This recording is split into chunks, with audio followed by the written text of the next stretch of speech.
শার্কের মা এসেছে, ওকে ওর মায়ের কাছে দিয়ে দাও তবেই চলে যাবে। বোন এটা কি করছে?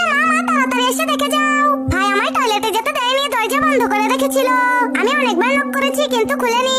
আরে আমার হাগু করা শেষ না হলে বেরোবো কি করে? চিন্তা করো না, বাবা একটি নতুন টয়লেট বানিয়েছে। এখন থেকে এই টয়লেটটি মেয়েদের জন্য বরাদ্দ থাকবে, ভাই এটাতে যেতে পারবে না।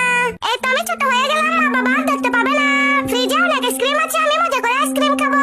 এবার ভিতরে ঢুকে দরজাটি বন্ধ করে দেই, তবে মা বাবা দেখতে পাবে না। আরে রাফি, তুমি ফ্রিজের ভিতর ঢুকে তো বরফ হয়ে গেছো। আমার খুব ঠান্ডা লাগছে। এই যে মা তোমার বরফ গলিয়ে দিচ্ছে। কচ্ছপটি আমার হাতে কামড়ে দিয়েছে। আরে এটা তো ছাড়ছে না, আমি ছাড়িয়ে দিচ্ছি। আরে এটা তো খুব জোরে কামড়ে ধরেছে। আমি ললিপপ আর আইসক্রিমের লোভ দেখালাম, তাও কাজ হলো না। এই যে আমি এটার মুখ ধরেছি, তোমার হাত বের করো। প্লিজ, আমার আঙুল দিয়ে রক্ত বেরোচ্ছে, তোমরা দেখো। আমি তোমার হাতে ঔষধ লাগিয়ে দিচ্ছি, খুব তাড়াতাড়ি ঠিক হয়ে যাবে।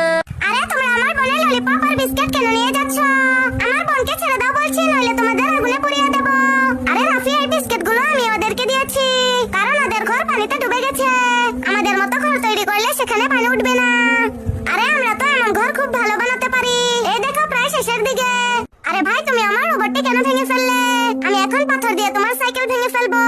আমি মাকে বলে দেবো, মা ভাই আগে আমার রোবটটি ভেঙেছে। আমি তো ইচ্ছে করে ভাঙিনি, বোন ইচ্ছে করে আমার সাইকেল ভেঙেছে। ঠিক আছে, চলো দুজনকে মার্কেটে নিয়ে যাই। ওয়াও, এখানে